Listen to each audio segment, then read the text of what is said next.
Hello, welcome back.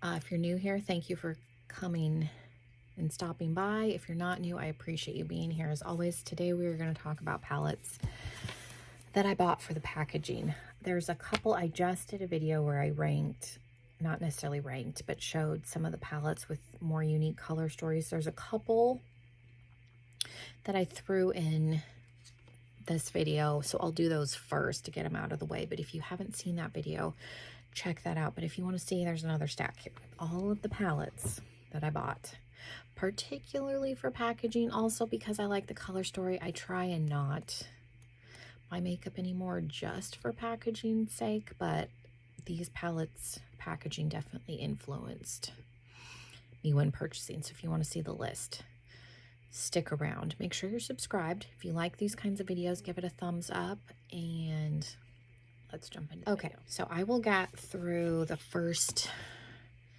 two. I can probably do Color Pop first because I think I have several Color Pop. Let's put all of the Color Pop together because I didn't do that. And we might as well do Color Pop all at once. Okay, so we'll start off with the Star Wars palettes. I didn't pick this up when it launched, and I'm really not somebody that cares a whole lot about Star Wars. My dad likes Star Wars. I'm much more of a Star Trek fan, and I don't hate Star Wars by any means. I just like Star Trek better. So there's a little bit of nostalgia because my dad is such a fan, so I definitely was swayed by the packaging of this. Again, I did not buy it on launch. I waited a while, and I think it was on sale, so that's probably why I picked it up. But I like the cover art on the inside. I wish this was on the outside. That's probably why I keep it in the box. But I do think that they did a good job with the color story, and I don't have many palettes that could compete with like this color story with the blue and the red, and you do have some neutral shades. Mine does look a little bit different. If you watched my last video of palettes with unique color stories, I took out one of the silvers because I felt like the two silvers looked identical, and I put in another blue shade just to help when I use this one as kind of a blending shade. And I may change this blue out for a different blue just to kind of see how I feel, but mine looks a little bit different just because I swapped out one of the silvers. Color Pop's palettes are magnetic. I unfortunately don't think the ones that they sell at Target are, but the ones that you buy from Color Pop's websites are magnetic, so you can take out the shades and kind of customize like I did with this one. If you have like pressed glitters or stuff in some of their palettes that you don't care for, or you lose a shade, you can pop it out and put a different one in its place. The Child palette, I bought this because I liked the color story, but the packaging is definitely influential because it's a neutral palette with greens. I have a ton of neutral palettes with greens, but the packaging on this one's very, very cute. This was the first Star Wars palette that I got, and I think because I liked the formula in this one so well, I ended up getting the larger one. Of all of the collab palettes, I think they put the most pigmented ones in the Star Wars ones, if that makes sense. The formulation between Color Pop's palettes, there is some differences. I think they do a really, really good job with the Star Wars palettes.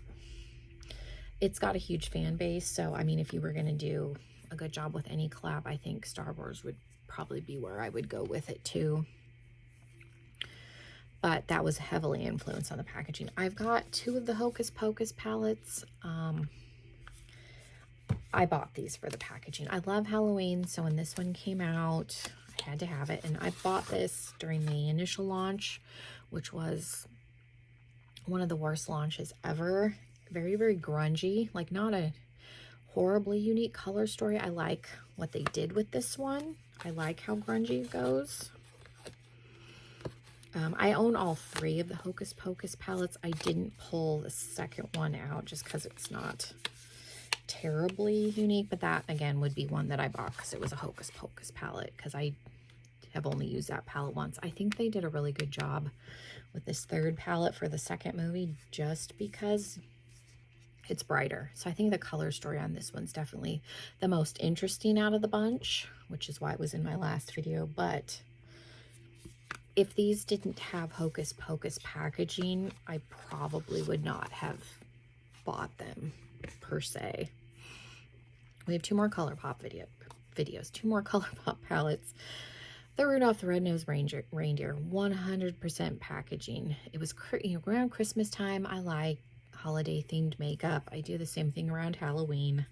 Kind of lose my mind. This is a neutral palette. It's a berry-leaning neutral palette. You got a couple of greens, but it's a neutral palette, none the same. So not a unique color story at all, and I generally use this in conjunction with another Christmas palette that I'm going to talk about, but it was 100% packaging that sucked me in on that, along with this one. This one was part of their Villains collection. This is very shimmer heavy, which doesn't bother me. There's 5 mattes. I generally use this with other palettes because I feel like the matte selection in this one's a little bit weird, and I actually repurchased this. I decluttered it and gave it to a friend of mine, and then I missed having it for some reason and bought it again when they brought it back. So the only reason I still have it is because of the theming. Another, I don't know if you would consider this a Halloween palette, but when this launched a couple of years ago, it was in October. This is the Urban Myth palette from Black Moon, and the other palette I have from them is all matte, but the packaging definitely sucked me in. Now, I was on the lookout for another palette from Black Moon, and I liked this one because it had shimmers, because they have like the half crescent, or the crescent like half circle palettes. They have an all matte and an all shimmer. They're kind of pricey for what they are, so I liked when this one dropped that it had mattes and shimmers, because the other palette, like I said, is all matte. So I do use them in conjunction with one another, but the formula on this one is just okay. I mainly keep it for the packaging. I don't hate the formula by any means, but the packaging is partially why it is still here. The other Christmas palette that the packaging sucked me in was the first palette I got from Give Me Glow. This is their Christmas Morning. It's a pretty neutral palette. I mean, you've got the red and the green, but you have a gray and a brown. I mean, this is a quintessential Christmas palette for sure. Their shimmers, like this green duochrome, is really, really pretty. It's a very flaky formula, so you have to be careful, but I generally will use this with the Rudolph palette because this is very pigmented, and I will oftentimes bring that palette in to help kind of blend out some of these shades, but the packaging for sure sucked me in on that one. Then we have one from Kylie. This is the only Kylie palette that I have.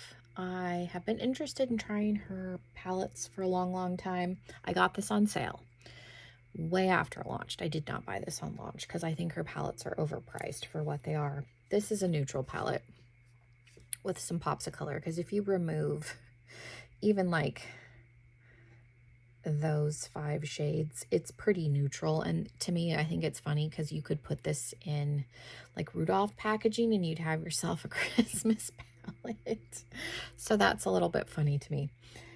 It is pretty. I do like that the green goes pretty deep and this burgundy shade goes pretty deep. I've swatched a couple shades, but I have not actually put this on my eyes. So this is one that I'm going to try and leave out so that I can use, but definitely I think her palettes are a little bit overpriced. You're for sure paying for the packaging. If this wasn't Nightmare on Elm Street themed, I wouldn't have bought it. I'd still be waiting to try one of her palettes. So it just so happened it was packaging and it was on sale, kind of a situation for me with that one. I'm going to leave that out because I'm going to try and use that sooner than later. These next two, 100% packaging, and they were on sale. This is one of the Revolution Batman palettes. It's a neutral palette with yellow. It was like $5 on sale. I added this so that I could get free shipping. I like Batman. I have Batman tattoos all over my body, so I do like the theme, but I'm not one of those where I'm going to pay a ton of money just because Batman's on it. Because like Kylie did a Batman palette, and it was a couple, blue and yellow. It was based off of the comic book. And again, I thought it was a little overpriced for what it was, so I didn't buy that one, but this was on sale, so I picked that one up. And then this was their Valentine collab like 2 years ago, the Dangerous Love. This is a boring neutral palette. And it took me 3 times to get this palette in the mail because it kept breaking. They weren't wrapping it very well. They were just basically throwing it in a box. Never used it. Again, this is a neutral pink cleaning palette. I do like that there's a black in here. I do think the formula on Makeup Revolution's tin palettes tend to be decent, but I want 100%. Again, it was on sale, and you got Catwoman and Batman, so that's the only reason I picked it up. One that my husband actually bought for me. This is an older palette. The Tale as Old as Time Belle is my favorite Disney princess. So when Lorac did the Beauty and the Beast collection, I do have the blush palette from this collection too. It's a pretty palette. Again, it's pretty neutral. You do have a blue, some golds. There's like a mustard. This shimmer formula at the time was really good. This is more of a satin formula, so I would definitely, it's still usable. The mattes and everything still perform. I think I would bring in some single shimmers just because the shimmers in here aren't up to the level that I currently like. But my husband bought it. It looks like a book. It's Beauty and the Beast themed, so it's still here. And in that same vein, I don't think this company exists anymore. This is Storybook Cosmetics. There was a huge scandal with them. I have this and a highlighter, and the highlighter is not very good. I'll bring the highlighter out because I 100% bought the highlighter for the packaging, and I keep it for the packaging. So we'll throw that in this video too. It's from the Hunger Games collection. They did a 3. There was this one, a pinky one, and a bronzy one, and I love that you've got the Mockingjay, and this is metal, very, very sturdy. The highlighter, I mean, it's fine. It's a very subtle highlighter. It's not anything to write home about. It gives you a nice glow. It does have a little bit of a, like the gripe I had with this ColourPop one, where there's a little bit of a, can leave a little bit of a cast, but I mean, it's fine. Why is it still here? And I will probably keep it forever, is because of the packaging, because it's cute. So I did buy the Burn book, and this, again, I got it on sale. They were doing whatever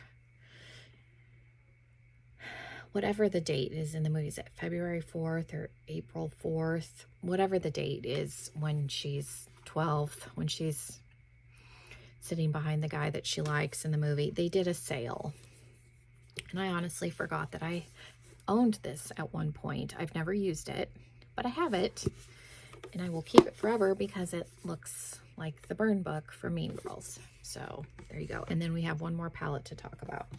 Let's shut my highlighter drawer. The gigantic Urban Decay Game of Thrones. I was so excited when this came out. I almost went crazy and got the whole collection. I didn't. I stopped myself because those brushes would have been a pain to store. But the palette pulls out, which is everybody's complaint. Like, you can't ditch this and store this by itself because there's no lid. But I do like, when Mike and I first started dating, he got me into Game of Thrones, so I have a soft spot. So you've got the Iron Throne. This is obnoxious packaging. It's very, very bulky, but I like that you've got some of the different houses. So like the White Walkers, you've got Winterfell in here, King's Landing, the Targaryens are represented, so I like that. And I saw good and bad reviews on this. I think because there's not that many mattes in it, people didn't know what to do with it, but I've done all shimmer looks with this, kind of up in here, and I think I did a shimmer heavy look kind of in this area with the plum and the green, and I've used this Bay of Dragons shade. I don't know, I still like this palette.